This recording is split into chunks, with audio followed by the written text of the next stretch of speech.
I'm Ron Johnson from Creighton School of Medicine. I'm going to be talking to you today about bias in medical interviewing. I love films, and one of my favorite films is the movie A League of Their Own. And unlike bias, there's no crying in baseball, but there is bias in clinical interviewing.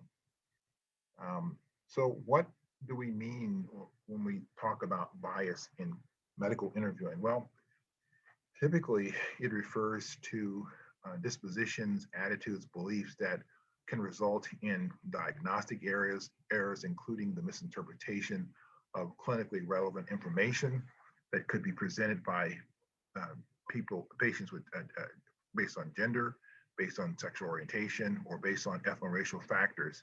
And all of these dispositions, beliefs, whatever, that are summed up in the word bias can negatively affect the quality of the services that are provided. And it should be stated, I think, that really it's not unusual for biases to occur in clinical work. It's a kind of an ongoing occurrence. It happens all the time, both on an unconscious and conscious level. So these are factors that have to be taken into consideration when working with patients or gathering information from patients through various interviews that are used to find out what's going on with them. Now, in terms of the term bias, it typically refers to implicit stereotypes or prejudices that raise concerns in medicine. And so psychologists have defined bias more broadly, and that is the negative evaluation of one group and its members relative to another. So there's a comparison made, and usually they are sort of designated as the other in some sort of broad way, but it nonetheless impacts the way in which those individuals are viewed, either negatively or positively. So a bias can be positive bias, or it can be a negative bias, but nonetheless, it influences or skews the view of the provider toward that patient in some way, and of course might certainly have an effect, a significant effect on the type of the quality of the interview that is conducted with that patient for the purposes of providing services to them. Now, my area of expertise is in clinical forensic psychology. So, and I think there's a lot of carryovers here too, but there's a decision-making process that occurs clinically and forensically sciences that are basically driven by thought process or cognitive processes. And so clinicians, particularly forensic scientists, know that errors in their fields have serious consequences. And the same thing would be true for medical interviewing when a person is being interviewed and collect information. And if there's a bias that filters that information that's being used to provide services, certainly there are going to be consequences for that patient that have to be at least be made aware of or cognizant of. Now, the confirmation bias in forensic psychology basically also parallels some of the things that we're talking about here. So essentially, there is a class of effects through which an individual's pre-existing, so when you have a bias, there is a pre-existing or a pattern or way of thinking or way of understanding that fuels expectations and motives in some type of situational context. And then those collection of perceptions and interpretation of evidence are influenced by that biases, those pre-existing thoughts, ideas, memories, whatever. And they will, of course, later affect the way in which that person is dealt with in the course of their receiving services in any kind of healthcare setting. Biases and errors are not always intentional. Instead, they can occur on an automatic or reflexive level outside of awareness. So this is probably the biggest challenge, is recognizing that these biases are outside of the level of consciousness that a person might be aware of, but nonetheless, they are still significant in terms of their influence on that person's way of practicing, viewing, understanding, assessing, and of course, obviously treating a particular patient. But the lack of awareness makes it difficult for them to address these sometimes and or remediate or change those in some ways. And so that also becomes the big challenge. And we'll talk later about ways in which these issues can be dealt with in a more productive way to kind of gain more control over them by just increasing the level of awareness about the biases in medical interviewing. There are at least three different types of biases that I wanted to spend a little time talking about. There is an information bias, which means that some of the information may be collected routinely that has a slant to it. And certainly then with the collection of information, there may be selection bias, meaning that the person can selectively look at certain pieces of information or make a decision to use only certain portions of that information and or weigh different pieces of information differently. And of course, those are things that also reflect biases. Confounding factors are those things which sort of overlap into the thinking process that also distorts the process of providing services to patients, and certainly in the way in which those interviews are conducted. And so they have an unwanted effect on the overall context in which medical services are provided to patients in the context of the interviews that are done to gather information. I always think of this in terms of a basic tenet, that is, rabid ignorance is comforting. And I am probably the biggest culprit for being self-delusional. I've convinced myself that I'm accurate, that I'm on target with this. And it's comforting to rest in that, sort of deceive myself into believing that I'm accurate based on those preconceived notions, whatever they might be. But nonetheless, that comforting sense is not always in the best interest of providing quality services. So we're going to talk about some ways in which you can kind of get around that rabid ignorance, which is comforting. We're comfortable with it, so that's why we stay with it. I use an example of a case that I had about a year ago of a couple that came in, a polyamorous couple. And polyamorous couples are those individuals that are in a relationship already. In this case, it was a marriage, but they've had an agreement in the relationship that they both can be involved in outside romantic relationships. And that's the way that those relationships unfold. And so they came in for a course of couples therapy, and I used IBCT, or Integrated Behavioral Couples Therapy, which is a evidence-based approach for dealing with couples. And the model has a series of things that you do during the course of your work with the patients. And in this case, the concern was they were very satisfied in their marriage, but and the husband had this outside relationship, and he is very satisfied with that. But the wife had an outside, or had several outside relationships that she had attempted, and she was dissatisfied with her ability to make connections in those outside relationships. And as a result of those outside relationship disconnections, she was it filtered into their marriage in some way. So it presented a problem, which is what they brought into treatment. I'd worked with polyamorous couples before and had experience in dealing with these kinds of situations when they came up. But in this case, the couple themselves, I think, had some preconceived notions about how their relationship would be viewed, and that filtered into our work, which meant that they at some point indicated that they thought that there was a bias coming from me, that I had sometimes had either judged them negatively because of the status of their polyamorous relationship.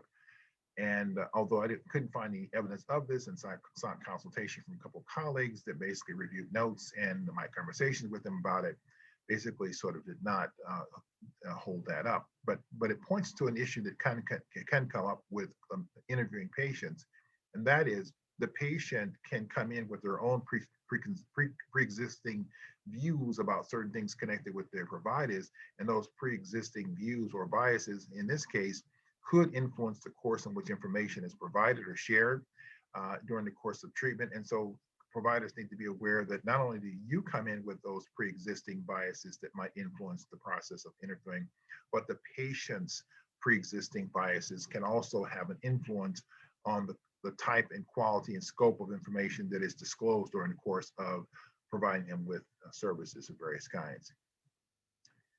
Looking at ways in which these things can be managed, it's important to recognize that there are standards that exist that dictate and guide how you practice. There are protocols that you follow, and those protocols are pretty rigid and straightforward.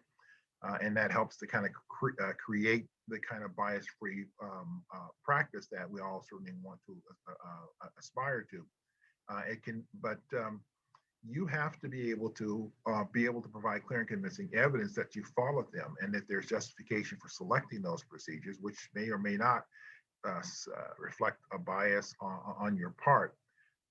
But question I always ask myself in the context of delivering clinical services, and that is, who is harmed? Is there malfeasance of some kind stemming from the clinical work that I provide?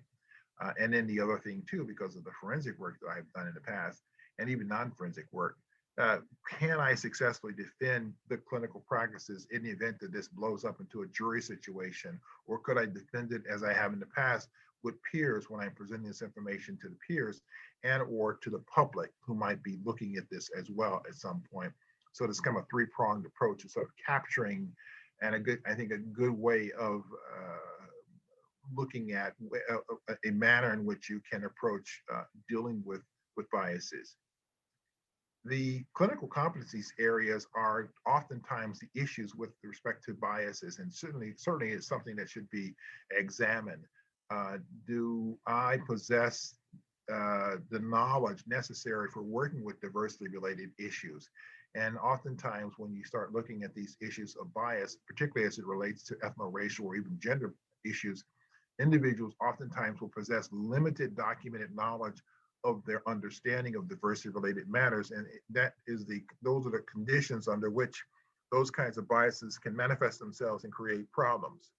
And so the other thing connected with this is oftentimes some providers may enter the profession with unexamined biases. And so the assumption is that while I've been trained, I know how to do these things well, and they are very good in terms of being providers, but the unexamined biases can flow into their work and therefore impact the quality of the relationships that they have with patients, as secondary to the way in which they conduct interviews with patients. There are all kinds of isms, and I'm not going to talk about all of them, but some of the ones that are most common in our work, which I think are worth pointing out. Obviously, nativism, sexism, racism, anti-Semitism, and xenophobism are things which obviously will come into the play when we are actually working with diverse patients and various kinds and trying to collect information from them that would influence how they are being viewed by us. Some of the basic talking points around biases in medical interviewing. Obviously, we know that biases are present in everyone. Everyone has biases, and so we all carry those biases with us, but they can have a pervasive impact on our clinical practice and the way in which we conduct research. And that's something that should be taken seriously. Many providers and researchers also remain unclear about how the biases affect their work. Why? Because of this construct that I mentioned earlier about rapid ignorance is comforting, which means that we have sort of convinced ourselves through our habitual way of working that this is an appropriate way, and maybe we don't have enough checks and balances in looking at our work to know that these are biases that are influencing how we practice and could have an unwanted negative effect on the way in which we treat or work with patients. So the one advantage to some of the protocols that are used, particularly the evidence-based practice models, is that the treatment protocols that are used often do not allow the provider to share their biases. And so that is one of the safeguards that's built into those models, because they're so tightly constructed that they don't allow a lot of deviation from what is accepted as a way of working with patients, which means that the likelihood of biases slipping into those situations are minimized simply as a byproduct of the protocols that are being implemented. Psychotherapy, there's a paucity of research on how psychotherapists negotiate around bias conflicts and its role in treatment. I'm not going to spend a lot of time talking about that because we only have about 30 minutes.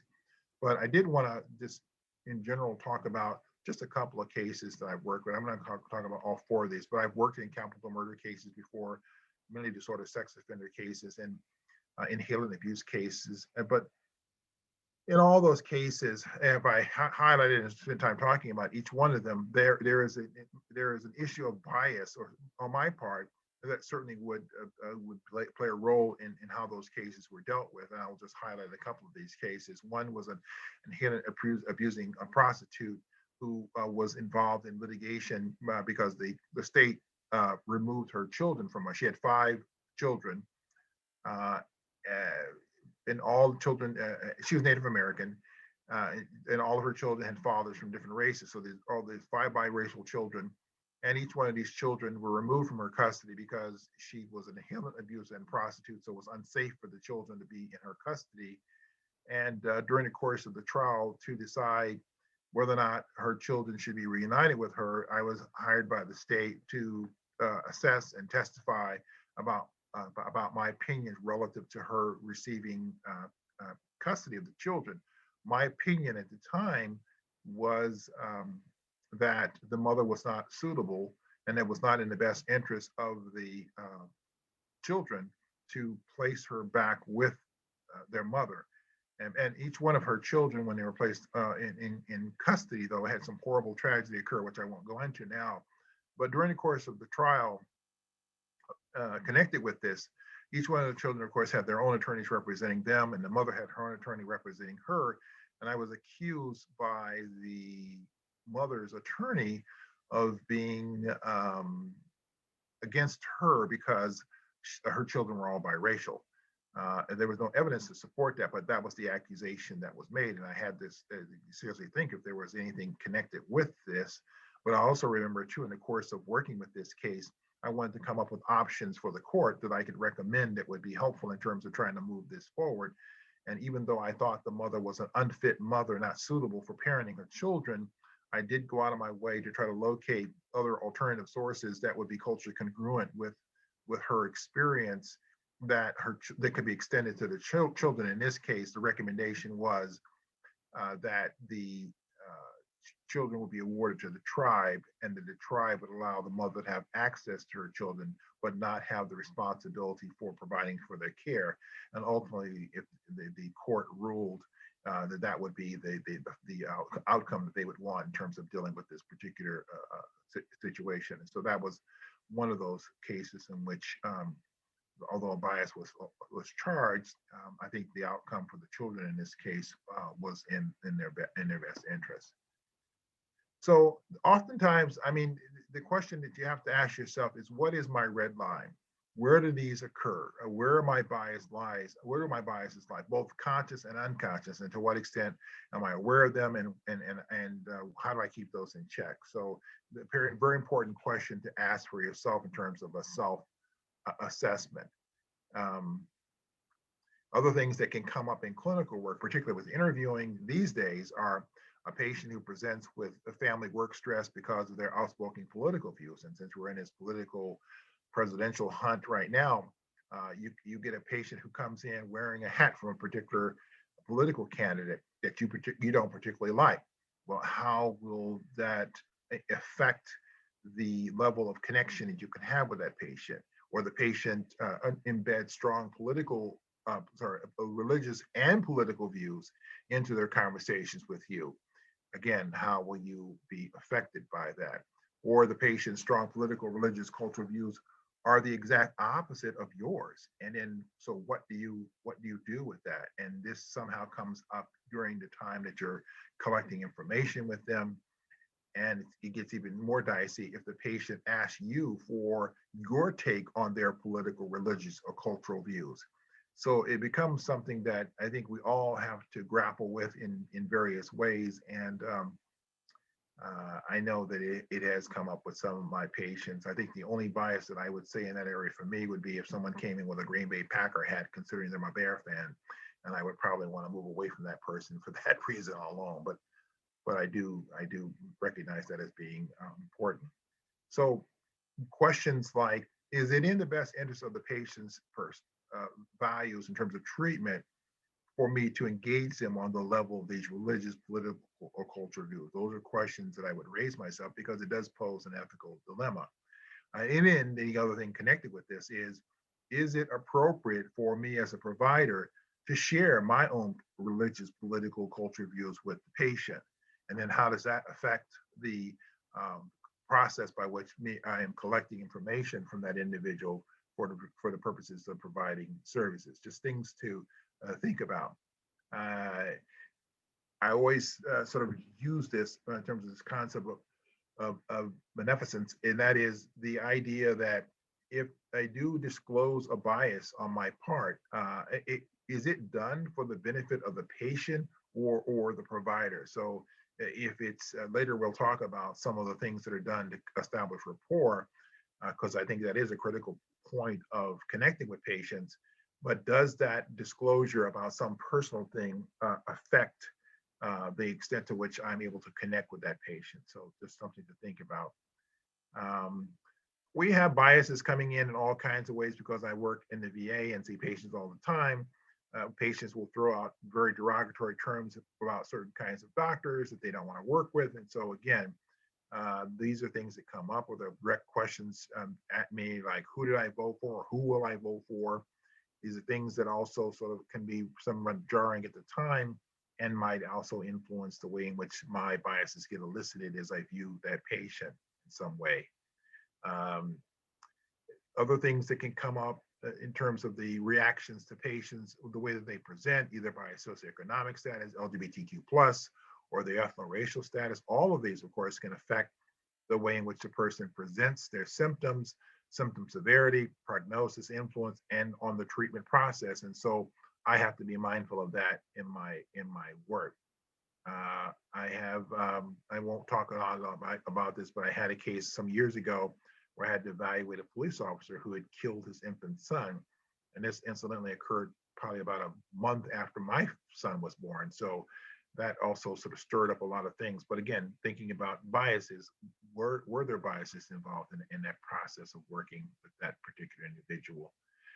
And other things I have to think about, and we all have to think about, is it ethical for me to work with certain patients considering my biases? And so that also becomes an issue. Or do you just push through that and somehow later on figure out there's a way that you can justify the work in that area?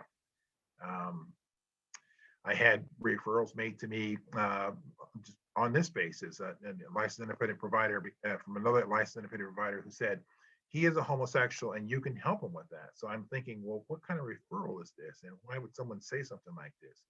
Or I had another provider, again, a bias, who was working with a transgender patient who had been working with the patient for over a year and decided that they would not rewrite one of the required letters of support for the person for sexual reassignment surgery.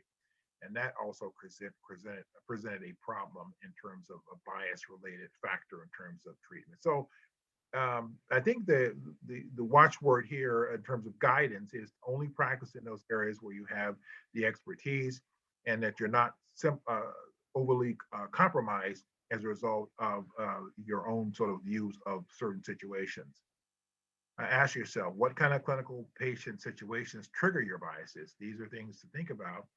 I'm not going to talk about the Santa Clarita shooting, but there was an incident where a child right after that, and here's a little picture of the guy who basically said that he wanted to get a gun when he grew up. And this created quite a stir at the time, but turns out the reason he said he wanted to get a gun was because his dad was a police officer and he wanted to be like his father.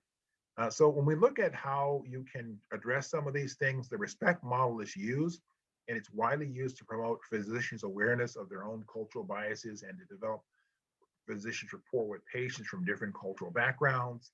It's a 7-part structure that includes rapport, empathy, support, partnership, and there is a partnership between the patient and the physician that has to be developed, provide adequate explanations for what's going on, and develop the types of cross-cultural competencies necessary for working with patients. And as you know already, that there is a connection piece or a nexus between the quality of the services and the patient's ability to benefit from treatment that is contingent upon the trust that they feel with the provider. And in this case, there has to be what I call credibility built up. So if the physician has spent time establishing their credibility with the patient and trust, then the patient is likely to benefit from those services. So the take-home messages here are: medicine is not bias-free. Biases can be activated by contact with certain kinds of patients. that providers must expect to be confronted with patients whose personal biases and behaviors are different from your own. And that's just something to think about. I'm not going to talk about these transdiagnostic groups that I work with in the VA, but there are issues connected with that. But my job in the end, in terms of final thoughts, is to help people to function by sharing my diverse cultural experiences, and I use words to heal them. And that's where we're ready to stop. And I guess later on there'll be question and answer period that I will be available for. Thank you.